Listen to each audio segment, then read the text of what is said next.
Hi there, Dr. J, Steve Jensen from Impact Training and the National Sales Academy. How are you doing today? Hope you've had a fantastic week and everything's gone brilliantly for you. And if it hasn't, maybe this little skill set that I'm going to talk about today might make it a little bit better. Isn't it something that we talk about regularly and rarely practice? It's the skill of rapport. Rapport. It's a funny little word, and everyone says, oh yes, you have to build rapport. That's really important. Building rapport? Building rapport means building rapport and doing rapport. It's a skill set that everyone says that they do, but really, do they do it? It's not having a little giggle after everything you say, like hee hee hee hee, and making sure that you have that nervous laugh. It's not actually being insipidly sweet and always or very, very obliging. Rapport is actually nothing but a feeling of mutual commonality. But do we spend the time doing it? And isn't it interesting? It opens all the doors. It's the most important part of the sale, because the rest of the sale or the conversation or communication doesn't take place unless there is that process of rapport. So I want to talk to you a little bit about building and doing rapport. We could be here for hours, but I'm going to make it short and sweet for you. Number one, this is a skill that's always talked about, but not done. On the telephone, we say build rapport. Person is pleasant, tells them a little bit about themselves, then just goes into work. They don't do rapport. They don't bring up those things that they have in common throughout the conversation. Now you might say, oh, I do that automatically, but do you? Do you? I've listened to thousands of phone calls in my day and also watched and listened to many presentations. And the amount of rapport is minuscule. Rapport has to be done all the way through the presentation.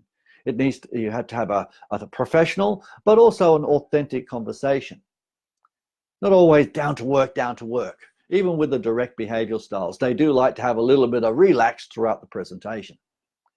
So it is that's often spoken about and not taught, and usually not done. So if you understand this and say, well, how am I going to build rapport on the phone, in person, or even online before you go to work? This could open many, many doors for you. It opens more doors than you can possibly believe. In friendships, in business, in partnerships, rapport is nothing but a feeling of mutual commonality. Are you spending the time finding things in common? There is a process that is quite well known now called the process of 9. That means that you don't just ask them lots of questions, you've got to tell them a little bit about you. You can't build rapport unless they know things about you, maybe professionally, but also a little bit of personally, not deep and meaningful stuff, but stuff that they can connect with. The Holy Grail is building rapport, and the way to do that is to have 2 things that you have in common. So write that down, because that is quite critical. Are you doing that when you speak to people? Are you building and doing rapport on the telephone and bringing up the things you spoke about when you meet up, so that it's not all forgotten?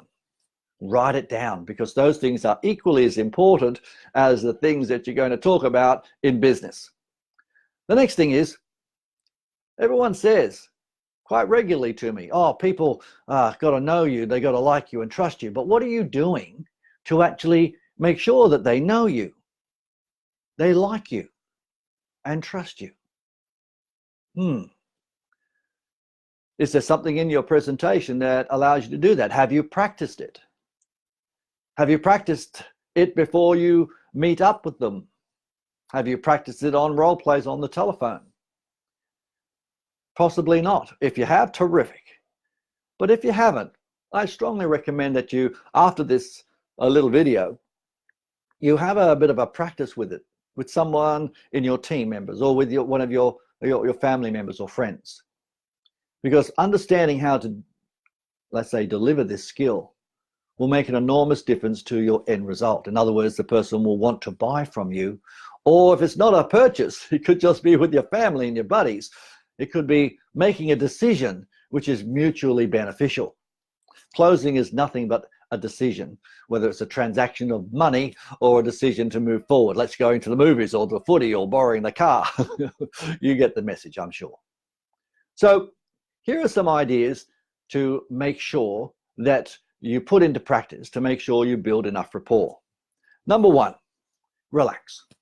Guys, selling or getting someone to make a decision is not about high intensity all the time. Relax. Be authentic. If you know what your product and you know it can help, be authentic and make sure that the person feels relaxed too. If you're a little bit edgy, they're going to feel edgy too. Authenticity is critical. And in one of the other videos, I talked about that sales twang where we're always talking up and we're always trying to be almost pleading with the person to get the message. Remember, the downward tone gives an authority and also a confidence. The next thing is your proximity. Isn't that interesting that people say that they understand this, but when I watch presentations, they're doing them toe to toe, they're across the table, they're not even in that rapport zone where they could actually touch that person. I'm not suggesting you touch them, but that's usually to the hand. You see my hand over there? Maybe. That's called the intimate zone, where you can get in there, in and out. Remember, you can't get there unless you have permission, and you usually use a reflector. You're in and out of that intimate zone for about 2 or 3 minutes, and the person will like you and trust you. Make sure you smell nice, though. Olfactory factor problems break rapport really quickly. The next thing I want to make sure that we're really comfortable with and into building rapport is the one thing that I've actually found is critical. Is when you get the person's name, use it just once or twice. Don't overuse it. Use their name sparingly. Nothing is worse than someone saying your name over and over again because they said use your name. Match the person's tone. If they're speaking really quickly, then make sure you're a little bit quickly. If it's a somber tone, make sure that you have a somber tone too, but a little bit more enthusiastic. Don't sound boring, but don't be over enthusiastic. So match the speed of their voice and match their tone. Now, you might say, oh, this is pretty easy. Of course it is.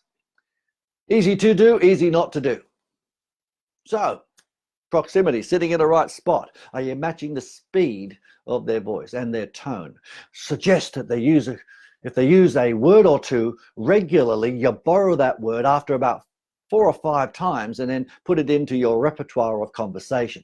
Yeah, not overly done, obviously. Everything has to be done with finesse. All right, another way of building and doing rapport is getting a couple of yeses. Now, oh, you found the place okay? Yes. Well, I'm Steve. What's your name? Is Bob. Bob, is it? Yes. All right. So you're looking forward to getting involved in this. Is that right? Yes. You want to now, yeses are important because that creates the yes momentum, but also an agreement.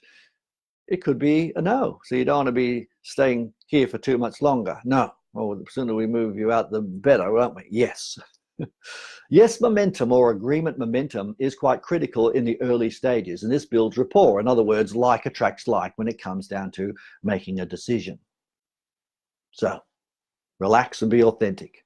Most importantly, make sure you're sitting in the right spots next to the person in those zones, the rapport zone, never across.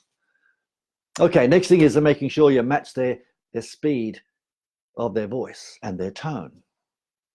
Tell them your name and use it sparingly. Getting those yeses or agreements along the way, and listen for those words that they use regularly and borrow them. You can always give them back. All right, a couple of more before we wrap it up. One of the best ways to build rapport so you're not just a chatterbox is using the process called ALF. Ask, listen to what they've said, and then formulate your conversation. Ask, listen, formulate. In other words, don't be a motor mouth. Last couple of things, and I'm just going to recap what I said earlier. Commonality. Find something in common. We recommend a minimum of 2 and bring them up throughout the conversation. You can have more, but commonality is the key. Lucky last, reciprocity. Oh yes, reciprocity is giving or doing something for somebody without expecting anything in return. We suggest if you're going to meet somebody or they're going to come to meet you, you might put a little bit of an action plan together or a success plan, or have something for them that they would value. And they will say, wow, thanks for going the extra mile for me. And remember, always make sure that if they don't buy on the day, get permission to follow them up or give them a courtesy call. Rapport, easy to say, but unfortunately, not a lot of people do it. Now, as I said, we could be going on for hours about building rapport, and ideally in a workshop, we would be doing lots of these fun things and creating tons of friends. So if you like a little bit more, let's say, advice on this, put your little comment down at the bottom and just say, yes, I'd love to know more. And we can send you some cheat sheets or even organize a sales growth plan for you. We can help you along the way. Always here to help. Love to hear what you're doing with some of these rapport skills. And I'll see you a little bit later. Okay, Dr. J, signing off for now. See you later. Bye for now.